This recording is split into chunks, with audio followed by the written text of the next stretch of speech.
किंतु भाग्यर विडंबना से मात्र 68 वर्ष बयस परलोक गमन कले। मर्माहत जड़े भल मनीष चलीगले।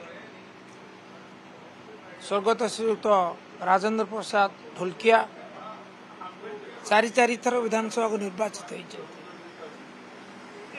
होकर लोकप्रियता जना पड़े।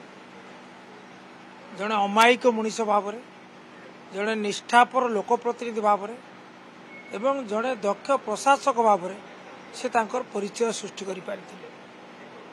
किंतु भाग्यर विडंबना से मात्र 68 वर्ष बयस परलोक गमन कले। केवल नुआपड़ा नेतृत्व छंड होगला ता नुहे, निश्चित भाव में नुआपड़ा जिला एवं ओडिशा जड़े जनसेवक को हरैला। मुझे आत्मार सद्गति कामना करुच्ची एवं परिवार प्रति गभीर समवेदना जनाऊँ।